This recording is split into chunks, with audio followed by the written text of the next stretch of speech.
Shalom Aleichem, welcome back, everybody. Welcome, Mikhail. Today we're going to continue Dinim Muflaim, and I brought a friend of mine.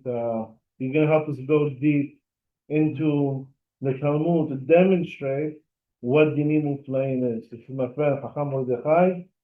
He has a farm right next to Efrat. Very good to be friends with him. I got a goat for my birthday. I raise sheep and goats in my free time. Maybe one day we also do a tour on the farm. We've got a nice place over there. It's called the Eitam. Eitam was one of the places that was considered for building the Mikdash before, when Shemuel and David were scouting places before they decided on Yerushalayim. Eitam was one of the places that came under consideration. And all right, let's start. Dinim Mufla'im. We said Dinim Mufla'im. Din is law. Mufla means ambiguous. It means unknown, mysterious. It says Ki ipale nilmecha davar lamishpat. You have a question in law. You don't know what it is. It says ben din nidin, different types of dinim. ודרשת והגידו לך את דבר המשפט. וקמת ועלית אל המקום, you go up to the court discusses, and they do ודרשת, they do דרשה, they apply one of the 13 midot שהתורה נדרשת בהן, they apply it to the text in order to convince each other what the din could be in a case where we have a mitzvah and it hasn't been properly defined in the Masorah. The Masorah didn't actually go into how do you fulfill this mitzvah. The Beit Din has the authority to now discuss upon themselves and decide what the halakha is going to be, how we're going to fulfill this mitzvah. All right, so what are dinim? Dinim shenilmedu ba'achat hamidot. We're over here. Dinim shenilmedu ba'achat hamidot.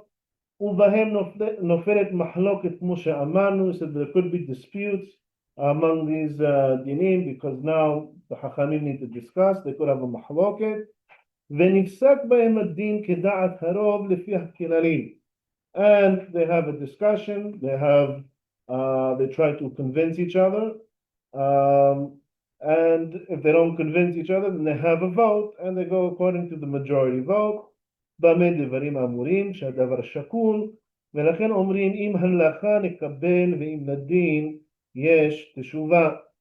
Says that's what they mean when they say אם הלכה נקבל, if we have a masoret on this din, we accept it, there's no dispute, there's no voting, ואם לדין יש תשובה, and if you're bringing me one of the midot of the din, one of the 13 midot, trying to argue your case, yes, tshuva, I can respond to you with a different din.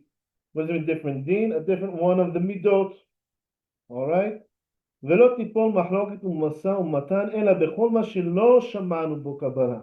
And you can only have a dispute and mahloket on anything that we did not receive by tradition. Now, if we received it by tradition, then there's no mahloket ever. ותמצאם בכל התלמוד, חוקרים על דרכי הדין. And throughout the entire Talmud, you'll see that they're discussing what is the way that we learn this din from the Pesukim, שבגללם נפלה מחלוקת בין החולקים, ואומרים במאי כמפלגה. It says, when in the Talmud says במאי כמפלגה, says what are these two opinions disputing? What's the din? It says, well, one is using Gezerah Shava, and the other one is using Aklal Uprat.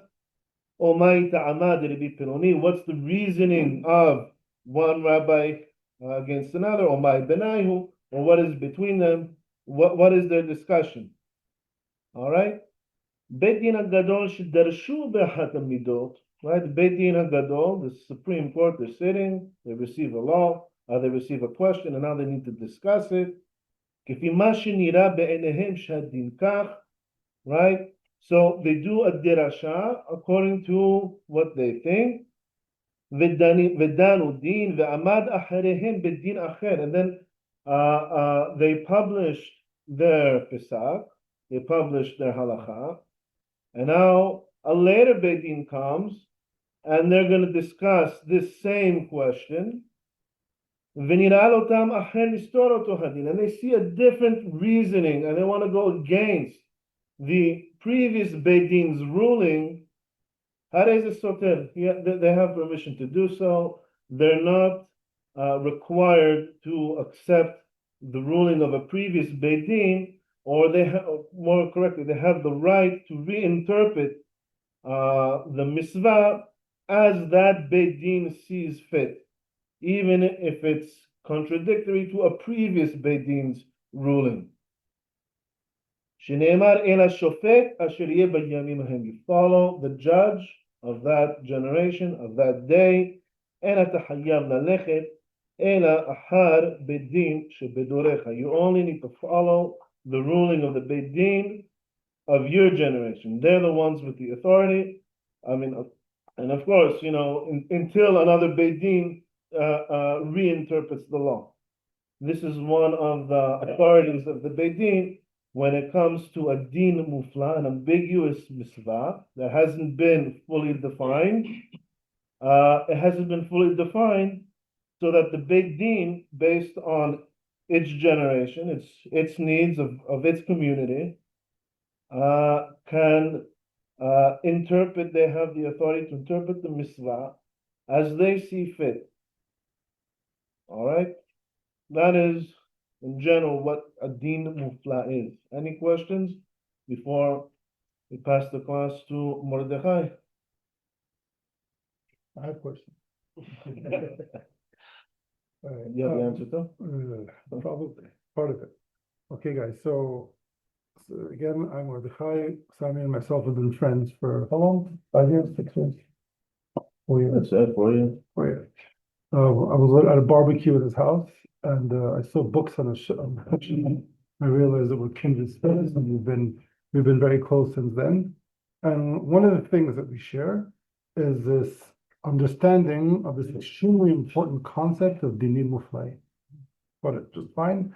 What I'm here to do is to run you guys through a few sugyot in Halakha and in Talmud for you to see how this mechanism works. What we're giving you today, Sami and myself, is a key to understand almost every single difficult question in Judaism and Halakha. It's a great gift. I learned this when I was 27 years old. And it completely changed how I understand Halakha. And I was, on the one hand, really happy to learn this amazing secret of the Torah almost. But I was also so sad that it took me so long to arrive at it, for someone to explain it to me. So you guys are here at the beginning of the journey, different age levels and so on. And I'm jealous of you guys that you get to learn it so early on, okay, in your journey in Torah. Most of us are older than you. Uh-huh. I don't know. Most of us are older than you. How old do you think I am? No, I mean, before I'm 27. Yeah, older than 27. Yeah, but I was already ordained as a rabbi, and I had 1,000 questions, things in halakha that never made sense to me. And I passed my rabbanu like exams, and I was teaching Torah and teaching halakha, but there was this like a gap in my understanding that I could never bridge. And no matter how I would be in front of a class bigger than this, teaching Gemara and everyone asking me questions, but inside was something I didn't get, okay, about how halakha works. And once Din Mufla was explained to me, everything that I learned before started making sense, and it changed how I saw halakha. That's how important it is. So if I got your attention, we can begin. It's a subtle issue that most yeshivot never even touch upon it, that they don't teach it. They miss it completely. It's something that's missed by most classical Orthodox Jews, but those of us who are fortunate enough to be exposed to this early on, it changes your life. So buckle your seatbelts, and we're going to do a quick review of what you did with Sami, and we're going to go through a few sugya. So, as you all know, there's a concept called biblical law, right? Straight up biblical law, where the Torah tells you to circumcise your sons at 8 days. 8th day, you got to perform a circumcision. It's clear cut. Then you have laws that are not biblical; they're rabbinic. So, an example of rabbinic law, an obvious example. Shabbat candle. Shabbat candles, why do they make Shabbat candles? So that there will be. Peace in the home, right? Shalom Bayit. Shabbat candles, so the rabbis, the court, as you mentioned, the Beit Din, they see a social or religious problem that they're trying to solve. People getting, because Shabbat and they can't light candles on Shabbat, maybe couples are getting into arguments, family, dads are yelling at their kids for dropping the soup, candles before Shabbat, Friday, start Shabbat lighting candles. That was the reason that they said it made takana. It's called a takana, right? We know about biblical law, we know about takana and gzerot. We also have things that are designed to prevent us from sinning, okay? So what's the example of a rabbinic enactment that prevents one from sinning? Like tzitzit. That's biblical. Like milk. Tzitzit is biblical. Milk and milk. Like, that to avoid That's a controversial example. It's a good one. Okay. Because the question, how much of that is biblical and how much of that is rabbinic, that's a good example though, right? Another example is muktzeh, right? So you don't touch something that's forbidden on Shabbat, so you shouldn't go to a prohibition. This is the jurisdiction of rabbinic law. However, when you start studying Talmud, how many of you guys studying Talmud? How many Gemara classes? So you ever notice that in the Gemara, oftentimes there's a disagreement about a biblical law, and then they decide that the law is this way and not that way, and there's a long conversation about it. And then you kind of wonder what's for Moses and what was the rabbis, and the line between rabbinic and biblical seems a little blurry. Does this sound familiar to you at all? Yeah? Okay, so that's what we're going to tackle today.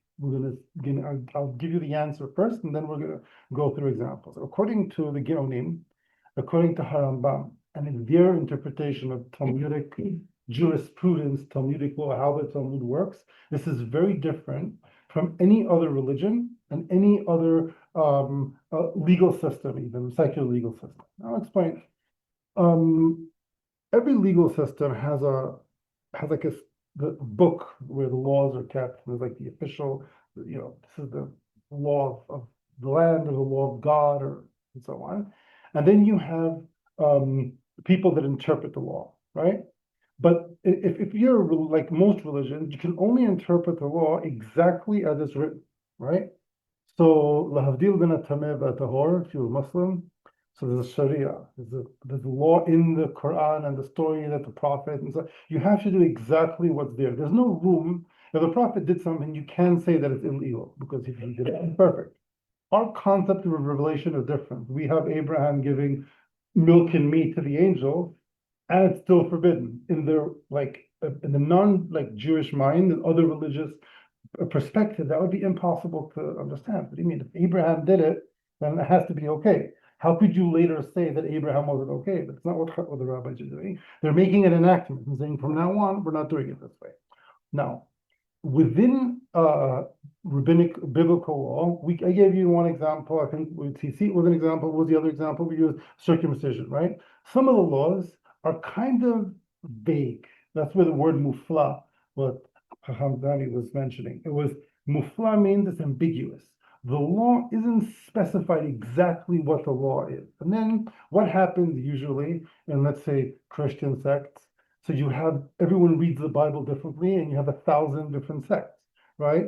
But what we have is an institution called the Beit Din, which will explain what that is, Beit Din HaGadol, and they have the authority to take an ambiguous text and define it legally, from a legal perspective. We're not talking now about like hashkafa or philosophy. Anyone can say anything they want philosophically.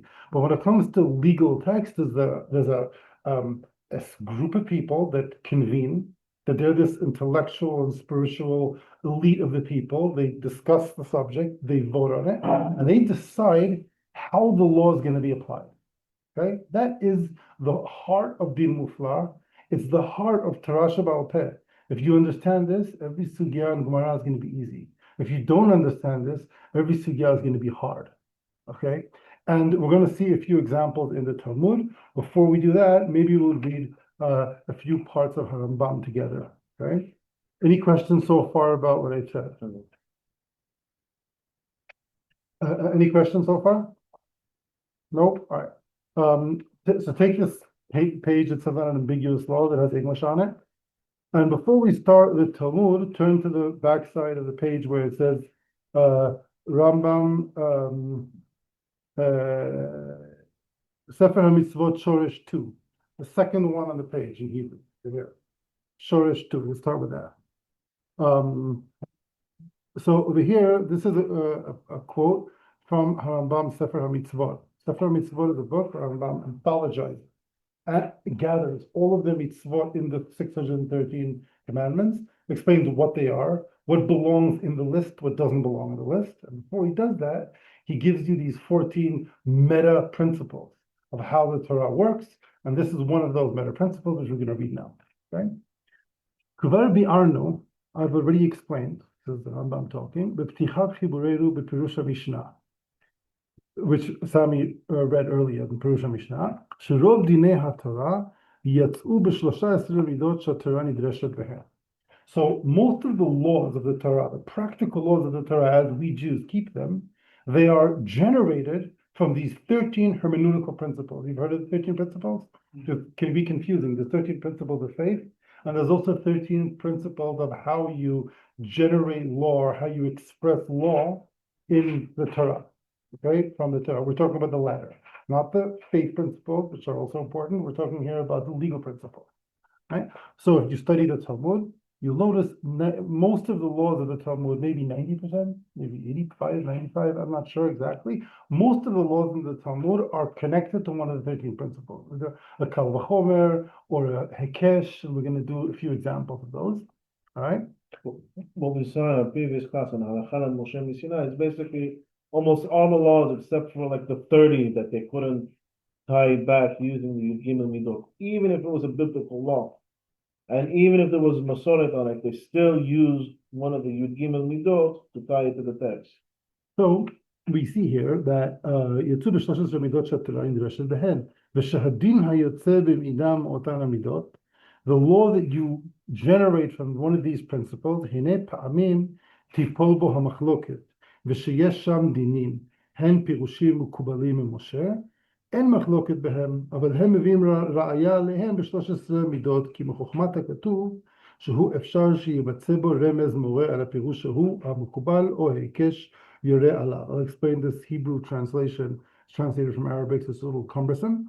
But he's saying that these 13 principles are basically tools given to the members of the court. So if you're a member of the Sanhedrin, as a member of the big great court in Jerusalem, Second Temple period, and you want to suggest a law.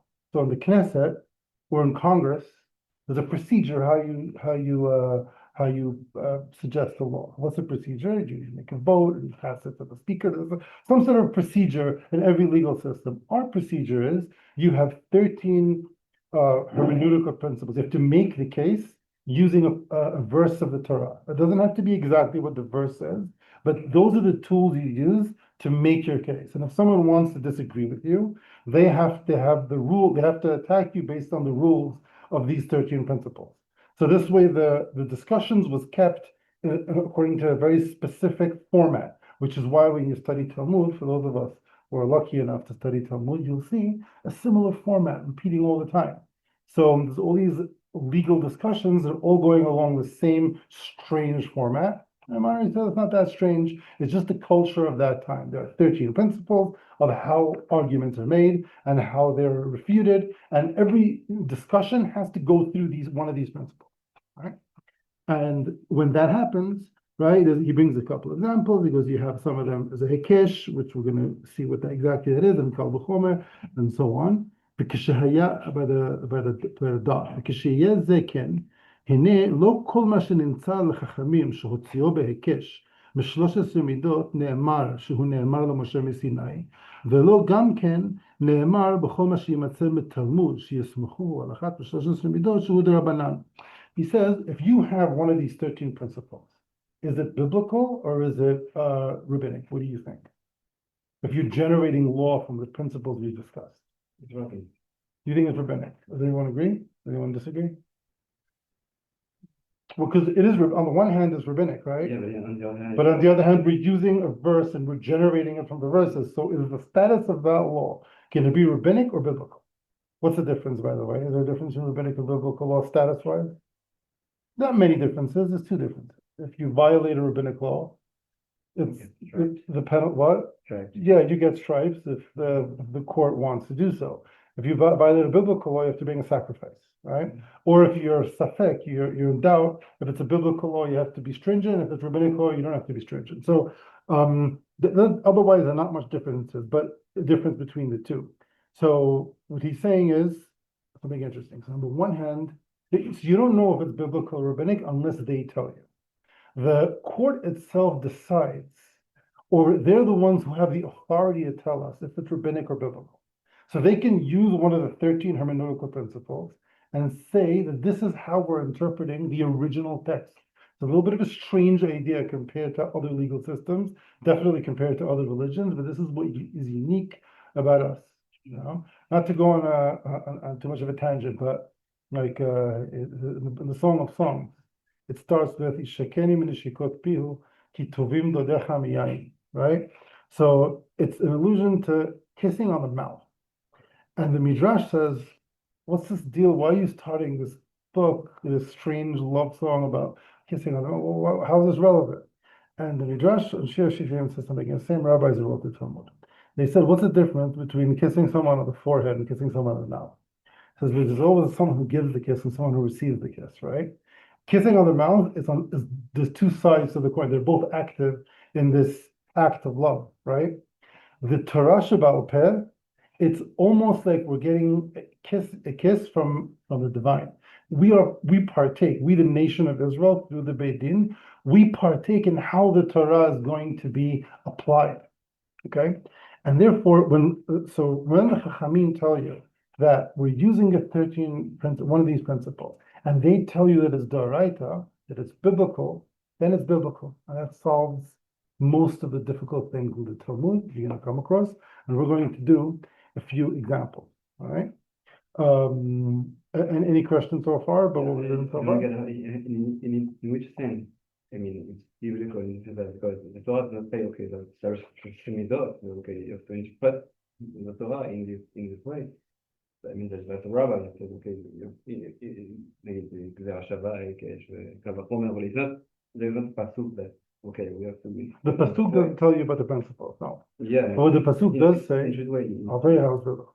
The pasuk says in the very, right, that where is it again? Dam ben nega the very word b'sharecha Parashat Shoftim, right? The book of Judges and Dvarim, where if you Moshe Rabbeinu, even though he's giving you the Torah and he's saying I got this from God, he recognizes that in the future you're going to reach these situations where you will not be able to apply this to changing circumstances. And he says, you're going to reach that land, you're going to come to the land, you're not going to be in the desert anymore. And you're going to have these ambiguous situations. What are you going to do?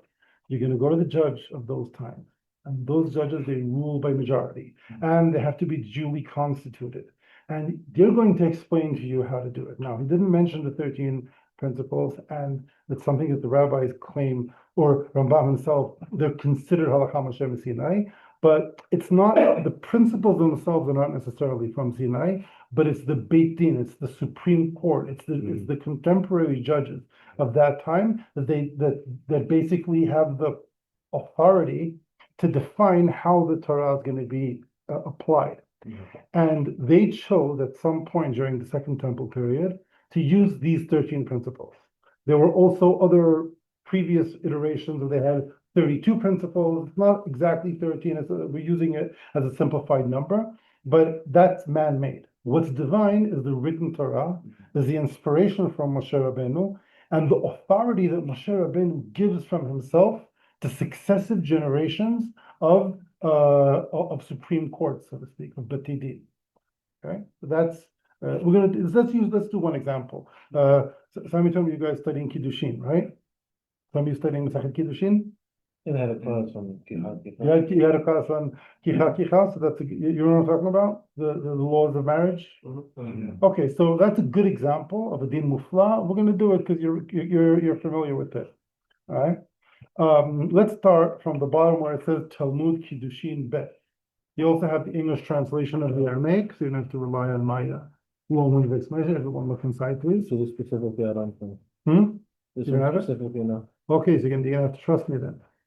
The Mishnah begins by saying the following: Ha'isha niknet b'shlosha derachim. A woman can be acquired, purchased. It's not a very nice choice of words, but the Gemara addresses that as well in 3 ways.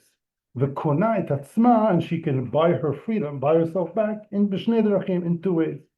Niknet, she is purchased b'kesef, money, b'shtar, with a contract, u'b'biyah, and with sexual relations. B'kesef, bet shamay omrim, b'dinar or b'shaveh dinar. If you want to purchase a woman, meaning you want to marry her, purchase her, not marry her, you have to give her something the value of a dinar. Dinar is like a lot of money.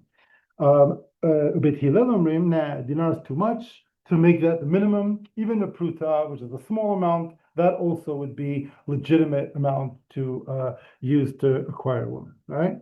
The kamahi pruta, well, they took into account inflation. How much is a pruta coin? So the Mishnah says it's a measurement. There's a certain Italian Roman coin that was standard, something like that. And she can acquire her freedom with her divorce, with the death of her husband. We'll skip this part about Yibama, it's not important. But the Mishnah starts by saying, the first Mishnah in Tractate Kiddushin, imagine it's like a legal work about marriage. And how does a woman get married? There are 3 ways: money, contract, relations. Now, the Gemara starts by saying, let's go look at the Gemara, the next part of the page. Let's see how the Gemara treats it. Isha niknet. The woman is purchased. Now, the Mishnah says, what's this weird language? Why are you using the language of a woman is purchased? Why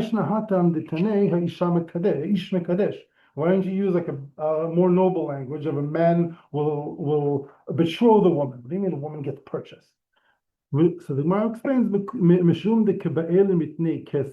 because we are bringing this new concept of money, of kiddushay kesef, okay, and therefore we want to use the language of purchase because there's a financial element involved, and the rabbis invented, like, brought in a few financial parts to marriage, the kesef and the ketubah, which we'll get to. All right. So then the Gemara says, the kesef minallah. How do you know you can marry a woman with money? That seems made up. What does the Torah say? How does the Torah talk about marriage? Anyone remember the pasuk about marriage in Torah? Yes, ki yikach isha u'ba'ala, right? U'ba'ala. So the pasuk just talks about, you take a woman, you have relations with her for the purpose of staying with her. Now she's your wife. The Torah doesn't explicitly tell you about money, right? So the Gemara is questioning the Mishnah's sources. It goes, okay, it's very nice. You want to know, how do you know this? This is an example of one of the 13 principles. What does the Gemara answer? The Gemara says, Gamar kicha is therefore. You learn the word kicha from the field of Ephron. Field of Ephron is in Bereshit, the book of Genesis. The taking a woman, which book is that? Right? Or is right? 2 separate books. They're using the word. One says Abraham takes the field, and over here says if you take a woman. So Gemara says, look, if the word taking is used here, we make an assumption that this taking is equal to that taking. Just like Abraham takes the field by paying Ephron a certain pre-agreed amount of money for it. Similarly, with the woman, you can marry a woman by giving her amount of money that was agreed upon. Yes, it's a Gerah Shavah. Now, if I ask you to follow the logic of this Gerah Shavah, right? You didn't have experience in Talmud. Would you consider this a reasonable inference in any other world? This is a reasonable way to arrive at a conclusion.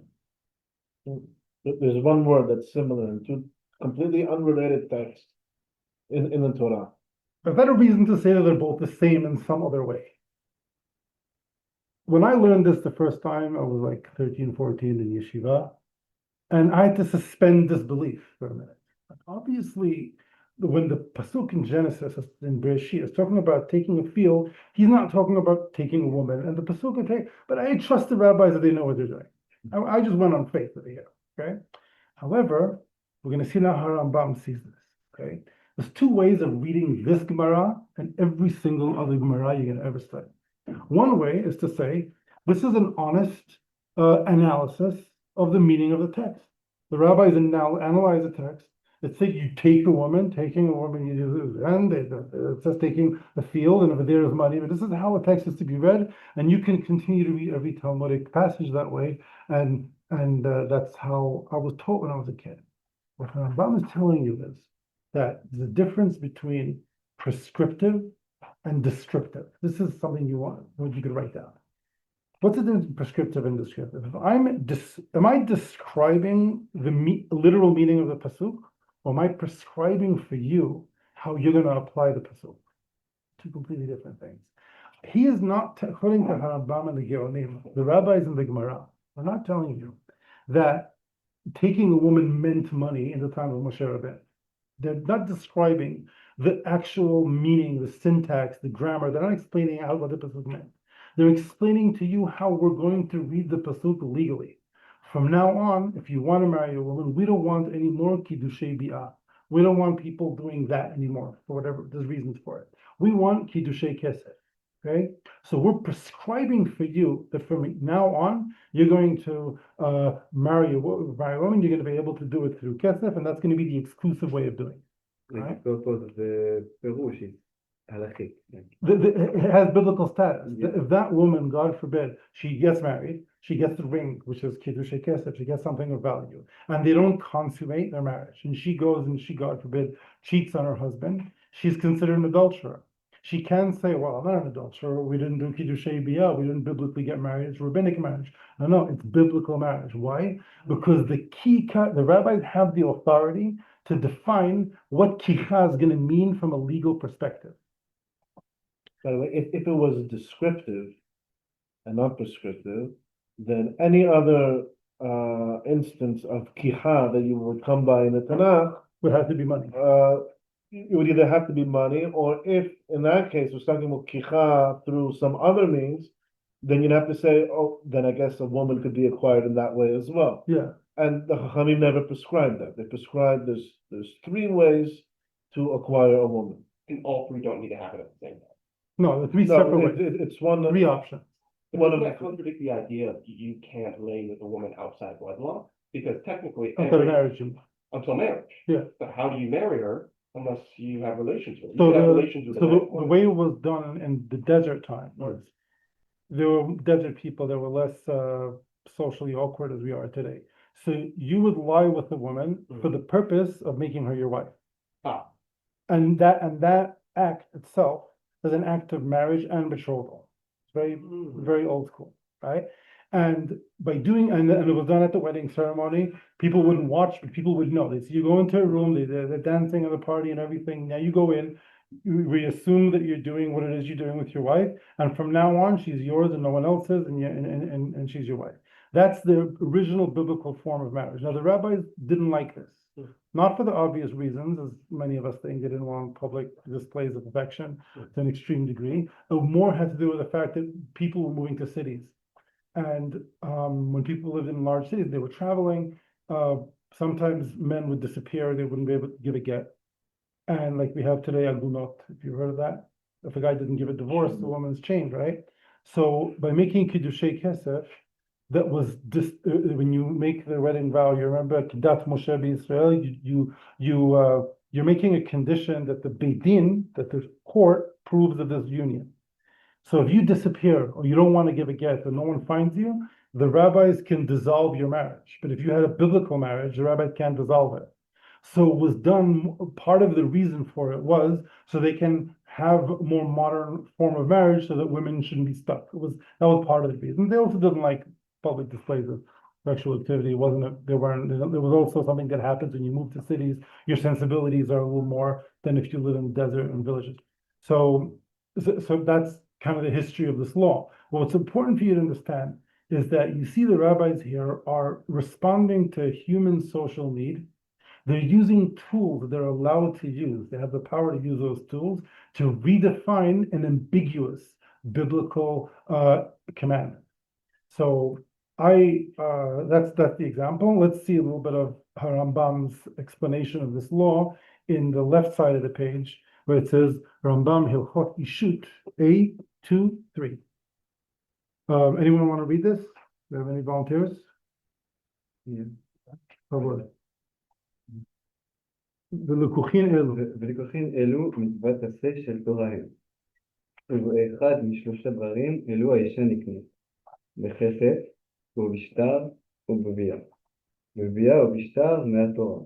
ובכסף מדברי סופרים. Interesting, you see? He says, the way you acquire a woman are three ways. You have kesef and shtar, and then you have biyah, which are from the Torah, literally in the Torah. And biyah have divrei sofrim. What does divrei sofrim mean? We know yet? It's a new term. We didn't come across it. It's commonly understood to mean rabbinic law. But in Maimonidean vernacular, it's much broader than that. It's not rabbinic law. It's laws that are in the jurisdiction of the rabbis. It could have biblical status, but it's the rabbis are the ones who gave it to you. They didn't draw it directly from the text. Go on. ולקוחין אלו הן הנקראים חידושין או ארוסין בכל מקום. ואישה שנקנית באחד משלושה דברים אלו, היא הנקנית מקודשת או מעורבת. She's considered betrothed or married. The next part is key to explaining this concept. וכיוון, go on. וכיוון שנקנית האישה ונעשית מקודשת, אף על פי שלא נבעלה ולא נכנסה לבית בעלה, הרי היא אשת איש. והבא עליה, חוץ מבעלה, חייב מיתת בית דין. ואם רצה לגרש, צריכה גט. חזק וברוך, explain it in English. Just testing. From the beginning? No, just for the last one, the כיוון שנקנית. I explained it totally.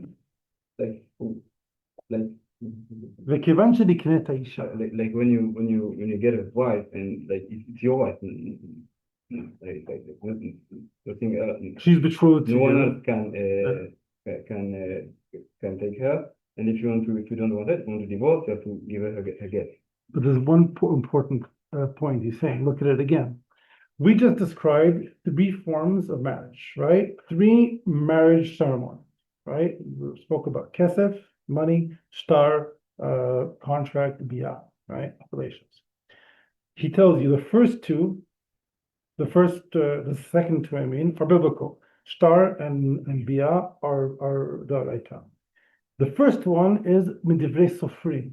It's not exactly biblical, right? And then the next statement, he says, since the woman was already betrothed, even though she did not have biyah, she did not have relations with her husband, she didn't go into his house, she could make the argument that biblically she is not married because there was only kiddushei kesef. Nevertheless, she is considered fully married. I'm explaining to you here very explicitly that the rabbis can almost like for content, they can define a biblical law with great freedom. I can only use, have you used the American Constitution example yet? No, okay, fine, so I'll use it. You know, people on our team, we always have a few things we use as examples. The example I'll bring is, how many of you are American? American too? No, where are you from? Sweden. Oh, okay, I should have guessed. So I don't know how Swedish law works or how other countries work, but in the United States, you have a constitution, right? The Constitution is like the founding document of the country. And all of the laws are supposed to be based on the Constitution. And then, but you ever watch on YouTube, you have these like free citizens that when they get pulled over by the cops, they quote the Constitution, like, you don't have the right to pull me over, like, you just leave. And then the cop like beats them up and puts them in prison anyway. Not all the time if they have the right words. If they There's a way to get out. Yeah, Everyone I've watched, they get taken in. It's about the cops move. It depends on the cop. So why can't what's the legal, what's happening in that sort of funny YouTube video? Yeah. You have a state has a foundational, a civilization, let's call it, has a foundational legal document, Constitution in this case. And the citizen is quoting the Constitution to assert what he thinks is his rights. But the people representing the state, they don't care. Why don't they care? It's the Constitution. Well, you, the citizen, don't really have the right to interpret the Constitution. Who interprets the Constitution? The Supreme Court. Sometimes they'll give authority to different courts. So let's say the United States has this Second Amendment that we can all bear arms, we can all have weapons. But they allow the states to define exactly what that means. So in New York, you have to have a license and you have to have a mental health scan or whatever. And in Texas, you have to have a pulse. And both of them claim to be constitutional, right? Why? Because the Supreme Court gives authority to different locales to define the Constitution as they see fit. Think of it, lahavdil, that the Torah is our ancient constitution, right? And if we just try to be literalists about the Constitution, if any civilization that tries to be literalist about their religious and legal backgrounds, they fall into all this sort of extremism and they fall into schismatic arguments that never end. And there's 1,000 ways to interpret everything. So we have, thank God, well, it is from God, the most advanced, the most well set up system ever made for mankind. The Constitution, and then here's the authority to interpret it. And then if you want to get into this deeper, you can study more about what are the rules of the Beit Din? What could they do? Could they decide that Shabbat's on Sunday?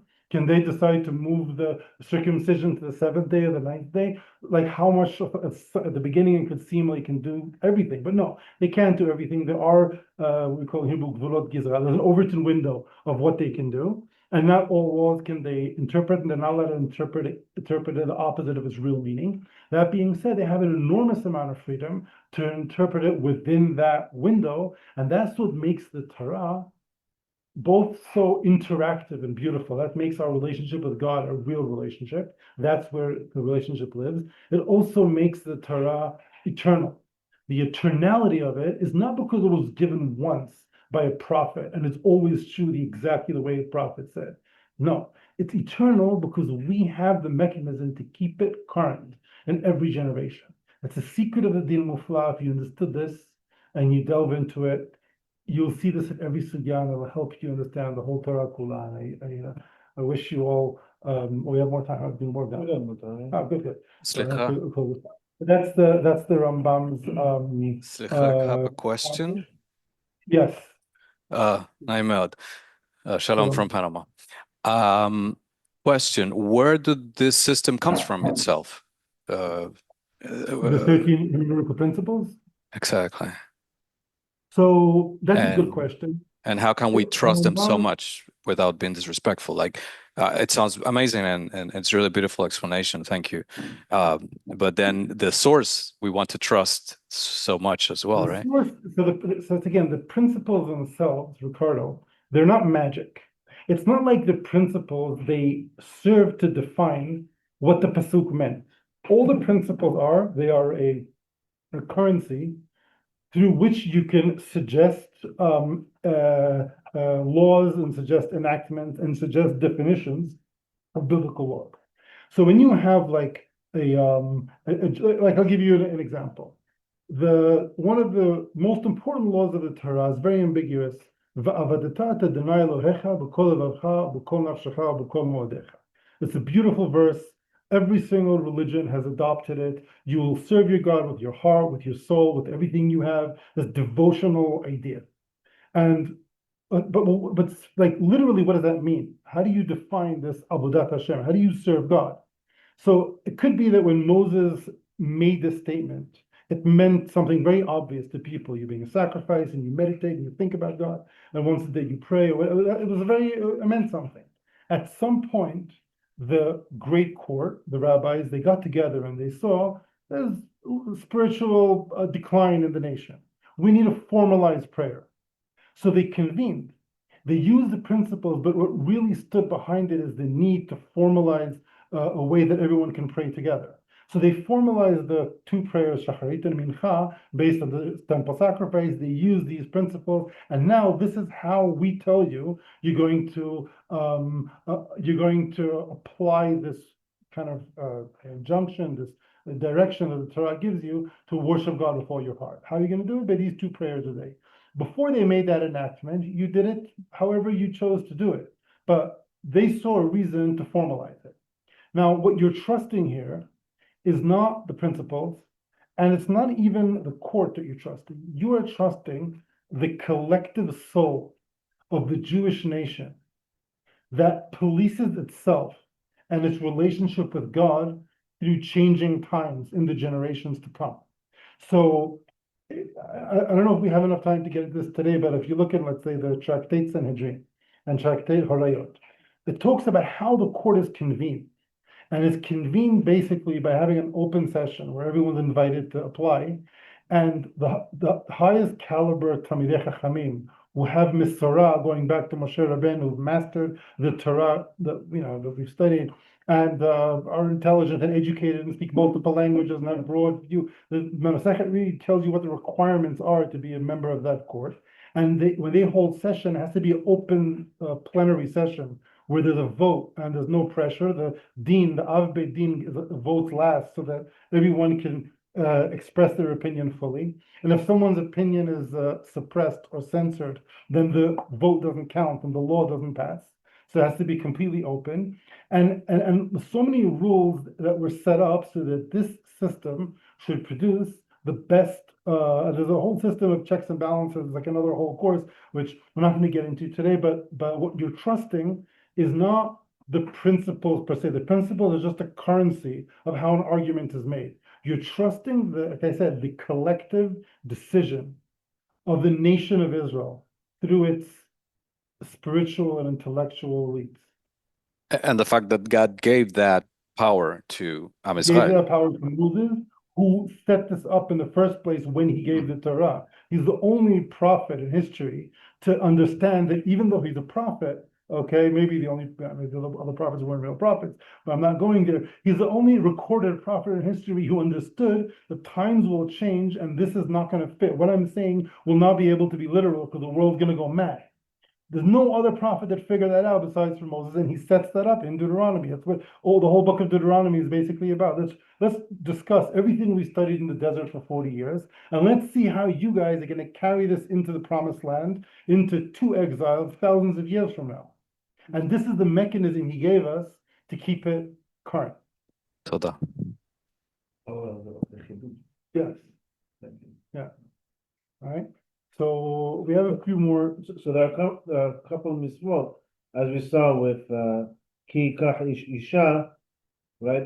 The court has the authority to prescribe what that kicha is, what are the means by that kicha. So even though the Oraita, explicit in the Torah, you could acquire a woman through sexual relations, the Beit Din was able to prescribe that also through money. And that becomes biblical law. It has the status of biblical law. All right? When we say, what does that mean? It's ambiguous. How do you, Zachoret Yom HaShabbat, how do you remember the Shabbat? And so the Beit Din come and it doesn't describe that Zachor means on a glass of wine. It's prescribing that we're going to commemorate the Shabbat on a glass of wine. And that's what Kiddush is. A later Beit Din, in a different generation and different times, can see that or decide or realize that this really doesn't fit the culture and prescribe something else. And they may use the same mechanism, that same one of the 13 midot, or use a different one of the 13 midot, and they'll vote on it and decide. And it doesn't really matter what a previous Beit Din did, because their job is to keep the Torah relevant for their generation. Not every mitzvah can be redefined, but certain things that are ambiguous, the Beit Din has the authority to define how the mitzvah is going to be fulfilled. Thank you. I'll give you an example of a law that can't be redefined, an extreme example. In the book of the Maccabees, the Sanhedrin, which is the Greek word, Sanhedrion, was a great assembly, was overtaken by, what are they called, the Hellenists. And they ruled that we can still be monotheists and have a statue of Zeus in the temple. Because even though Zeus is an idol, but if you look at it from a certain angle, Zeus can be representative of the one God. And therefore we can have a statue, and they put a statue of Zeus in the temple, and they were all executed by the Maccabees. Now one can argue that the Beit Din, the Sanhedrin, they said this is monotheism, it's monotheism, right? Who are the Maccabees to just rebel against that? The answer is you can't change what's called in the Gemara a goof Torah. Something that's like literal and explicit in the Torah, you can't go against that. So you can't go and say that Shabbat's on Sunday or that a statue of an idol is monotheism. But I will get into that in more detail next week. You're getting Harata next week? Yeah, that's good. So you'll get into that. You'll see more where the borders are. So I don't want you to get the impression that we're saying that the rabbis can do anything, but they can do a lot. And by understanding that they can do a lot, that it's kind of why we're all here today, because that's what keeps our civilization alive and current, and prevents us from regressing into this primitive, backwards civilization is trying to stick to something very ancient without being able to. The trick is always to hold on to the past, to stay rooted in the ancient truth without becoming a caveman, and still being able to live in changing times. And this is a big part of that key. And I hope you guys understood this, and I hope you guys will continue to. I hope it inspires you to study on your own more Torah Shabbal Peh, to study Talmud more, and to get into the soul of Judaism and how Torah works. It's interesting when you compare it to other religions like that. I mean, we probably don't know too much about, but like Islam, in my eyes, it's very ancient. They lack the instruments to modernize. They don't get this. And then on the other hand, you look at like Catholicism, and then the Pope can just say, "Oh, homosexuality is actually okay," but so it's two total opposites, and we're just like the forge that's just we have that rooted the ladder of Jacob, which is rooted in the ground but still goes up to the sky. And that's like really the key to all Torah Shabbal Peh, and this is the soul of Halakha. That's a problem. But we don't have that now because we don't have a Sanhedrin. I was about to say that. Yeah. We are frozen in time. Good, that's right. In other words, right now we are frozen legally in the last convention of this great court, which is probably around the year 400. We consider the Talmud, the Babylonian Talmud. You're going to get there with Sami because I saw the source sheets, and maybe you already discussed that. Even though the Babylonian Talmud wasn't in Jerusalem, the way they saw themselves and the way they functioned, they saw themselves as the great court of Jerusalem in exile. Because when the temple was destroyed, the court moved to the north of Israel, to kind of Yavne, and then from Yavne to Tzipori, and like all the towns in the north. You ever go to these towns in the north, and you see where all the rabbis were. They were just escaping Romans and continuing to convene, and they continued to legislate. And then when the Byzantine Empire began and living in Israel was impossible, they all emigrated from Israel, Jerusalem Talmud time. They emigrated to Bavel, and then the Babylonian Talmud period began. But during that time, most of the rabbis most of the Jews were centered around Bavel. So since the court convened in Bavel as a national court, and they had the popular appeal, popular consent of all of the Jews, or most of the Jews, that's why the Babylonian Talmud is binding. But that period came to an end when the Islamic conquest began, even a little bit before that, when Jews started spreading from Bavel to Europe and to Spain and to Arabia and so on. Even there were still Jews in Bavel, but they weren't the majority. So they held court and they taught, and there was the Geonim and the Sephardic, but they didn't legislate anymore. So we're kind of stuck. I mean, it's amazing for a 1,600-year-old system, but we're stuck in the year 400 legally. We haven't made any. We haven't legitimately made any changes. Now, as you guys progress in your path in Judaism, you're going to see that some changes happened anyway. It shouldn't have happened legally. People like Sami and myself were very against the changes that were done without proper procedure. Like that's with a due process. Reform movement. Reform movement is an example of changes that they make. They think they can do what the Beit Din Gadol can do. Obviously, they're not on the authority to do so. But even Orthodox Jews Previously, we discussed Humrot, all sorts of stringencies. will take stringencies and treat it like law where they don't have to. Yeah. You know, or certain leniencies that the Talmud didn't authorize, and later rabbinic authorities it would be nice to make those leniencies, but they don't have the authority. So, but that being said, we Orthodox Jews, observant Jews, are hanging on by our nails. So this, we're doing the best we can. We're doing perfect, but we're doing the best we can. And God willing, in the future, in our days, we'll reconvene a great court so we can do all the necessary system updates. I like to just like one takeaway from this class is when we see a mechanism in place, like kicha, when you're studying Talmud, and you see that the Chachamim make some sort of dirasha, that it doesn't have to make logical sense. Remember, they're not exactly, they're not describing the meaning of the pasuk. They're prescribing, they are interpreting for you. They have the authority to interpret and define the meaning of the pasuk. And they do this based on what they see fit on their generational needs.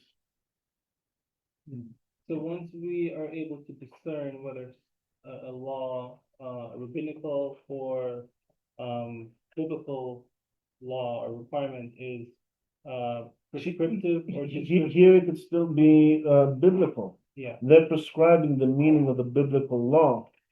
And they're prescribing, and it's not descriptive, so that's why a later court can challenge it and change it, because they're allowed to redefine the meaning of the pasuk. Right. And not saying we're rejecting the meaning. This is the rabbis of that time prescribed, defined it in a certain way, and they weren't describing for you what the meaning of the pasuk was. They were defining the meaning of the pasuk according to their needs, what they saw fit. And a later court can see fit to define the meaning differently, and they have the authority to do so. So there are probably rabbis who exist today who are still arguing to change things, however, know full well that they won't succeed in it, but they're just proposing ideas. Yes, but those ideas cannot be, even if they convince all the other rabbis, Right. without convening a court and doing it by proper Halakha. procedure, Right. it wouldn't be binding. But it's a good practice. No? It's a good thing to push because it would be nice to reach conclusions. Like right now, Jewish law is not that organized. You have, let's say, Sephardic and Ashkenaz people following different legal systems. That doesn't make sense. We shouldn't have different legal systems for different ethnicities. Aren't we all Jews? Like, why should we have different, like, halachot for different? That doesn't make sense. So things Not like only that that, can be but solved. different rabbis, when they're trying to argue a certain point, they never use this mechanism today because you have to be Supreme Court in order to use it. So all they do is go back to old sources and all we can do is follow the Talmud. Really. Talmud is the last course, so we're stuck in Talmudic law. In the year 400, 500, 600, 800, it was still amazing. Today is also amazing, but we could use an update. God willing, we'll convene and do that. So once it restarts and we have the next update, Judaism is going to be like the most bleeding edge kind of religion. Yes and no. We could be talking about LEDs being cooked for Shabbat or something. Who knows? Like for Absolutely. Yes. By the way, that being Or solar light. one of the rules in the way the succession of a Din works, a Beit Din, a court, in its life, it can only make 3 cancellations of previous laws.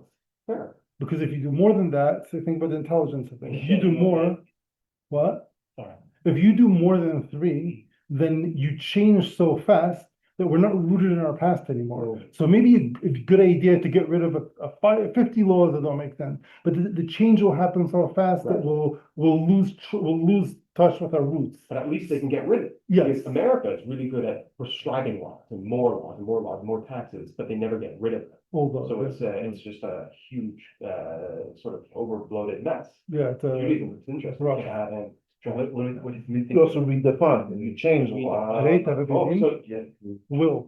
You can We don't redefine without Every group breaking. wants to have its own That's- fiefdom, its own authority. People don't want to unite because unity comes at a price. Maybe you're Belzerchat. So And now by Yunani, you're gonna have to Can't behave be. like everyone else. Yeah, kinship Some is of the you, whole idea of understanding everybody what wants to keep Judaism their tribal is, what identity, Torah is. and they don't want to be part of a national national identity. and people they want to keep their identity. They want to keep their small Yeah, cultural identity. For the big game. Mm. They need to be authorized by one of the existing members. That's They don't exist. So you're saying if you want to reconvene a Supreme Court, then right. that's even more difficult. You need everyone to agree Agree. on either a person So or is it like all the Beatles or a coming group. together and that would make the next politics, like the next court? Yeah, yeah. we all got together, it would be consensus, All a the Beatles. national consensus. Wow. Like globally. It's a big problem because who do you include and who you not include? I don't have all the answers, but When the share comes before we say. I don't know. I don't know how They it'll be need a done. Mashiach. They need to appoint a Mashiach. They have to approve Now, it. now we're talking. I don't know, like, are we gonna include, like, you have to include all the Jews, but are you including Jews who are not observant? How important is that? On the one hand, one should say, no, if you don't keep the Torah, you're not part of the club, right? Exactly. On the other hand, look at Ezra, who started Ezra the scribe, who started all of this, who built the Beit Din Hagadol, the Beit, what's it called, the Anshei Hagdolah, was started by him. Yeah. The people that he led were all married to Gentiles. Mm. The day of Shuk, the Shuk day was Shabbat, and he, with love and charisma and popular appeal, managed to get people to divorce their beautiful goy wives and marry Jewish women who came back from exile, who were probably not, that great to look at. Convince them to get rid of their market day and move it from Shabbat to during the week, and the whole Beit Din we have from him. So are we gonna just give up on our wayward brothers because they don't keep our laws? Like, I don't know. On one hand, part of me says, well, these are the rules, right? Because But then I think about Ezra and I go, oh, maybe we should be like Ezra. I think the whole idea has to be national consensus. Yeah, but are they part of the nation? They're part of the Yeah, I nation. think- You have to bring them you in. have to bring them First, in. you need to persuade them to keep the Torah, and then only Yeah. you can get them to. But you could also make the argument that complicates everything, because if you just look at Israel, probably Yeah, more than train 50% aren't keeping kosher. Train? Look at your trend. Yeah. Yeah. Thank you very much. Yeah, this is rich. I think it's possible that folks who are, living, Jews who are living, they're not so observant, but they're living in other continents, they probably would come with other valuable insights that could trade off. They could come with diplomacy, they could They come can with contribute something. they could Yeah. contribute something, exactly. They could come with. It would be a national productive project. reasoning, Yeah. something like, yeah. It'll be an exciting time. It would be great, yes. Inshallah. It's already an exciting time. Yeah. Wow. All right, I think we're finished for Thank you, today. guys. Wow. Let it go, everybody. Thanks for the online. We'll continue next week. Thank you. Oh, With Torah, Talmud. Right, quick question.